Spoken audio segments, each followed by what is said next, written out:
Hello everybody, it's Henry Weeder, man. I am working on a Stihl FS 66.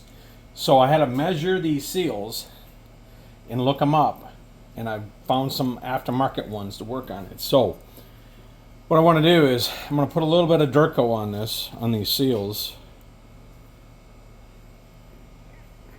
and I'm going to just put a little bit on this outer edge just to help seal them out, because I will pressure and vacuum test this. So I cleaned them up, and I'm just a little bit on this. I don't want to get inside the crank.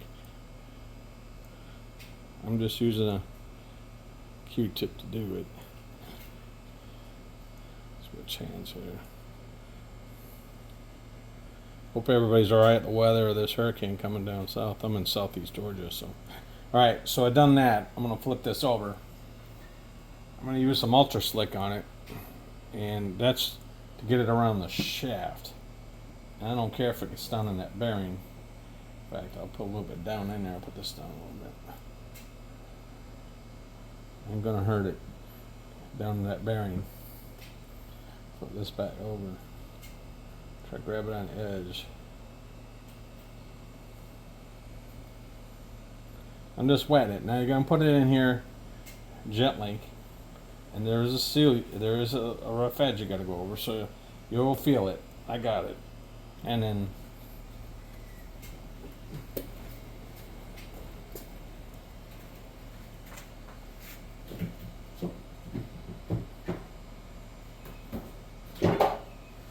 I got me impact socket to fit, plus it fits the shaft.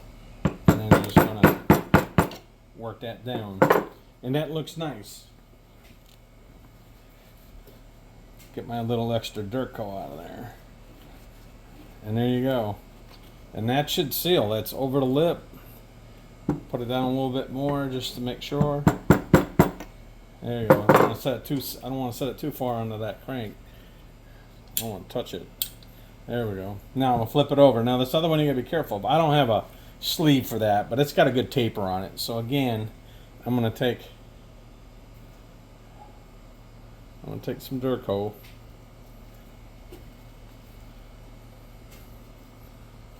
Get it on this, put it on this seal. Don't need a whole lot. This stuff is super crazy strong. Put a little bit up in the cap and you close it. It dries quick. And I only need a little bit. And just work it around that seal. Get that outer edge all wet.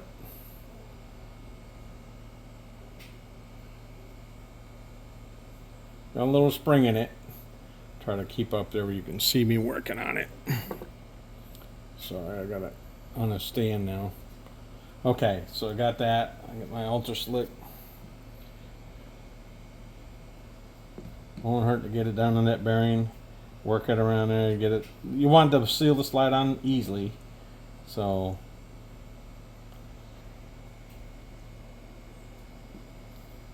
let it go down in that bearing. Ain't gonna hurt it. It all burns off. That's good for that bearing anyways.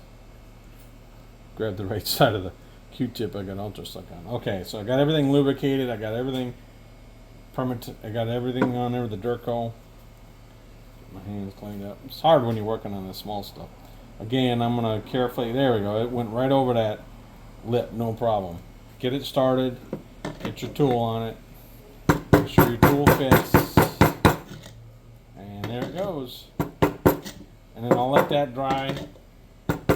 I'll let that set and dry for about a day. Get all the excess off it. And there you go. And then I'll turn it here. Hard to do it with the glove on.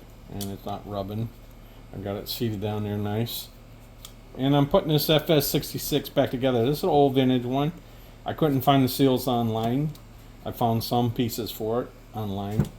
But I'm trying to bring it back to life. Next I'll work on the piston, putting it back on. I got it all cleaned up, and there we go. Looks good. Everything looks good. So it'll have new seals and OEM piston and ring on it, and we'll put this thing back to life. All right, that's Henry the Weeder, man. That's a Stihl FS 66. Putting it back together. It looks good. done good. I think we're good to go. All right. Have a good day, everybody. God bless everybody, and hopefully nobody gets hurt in that storm.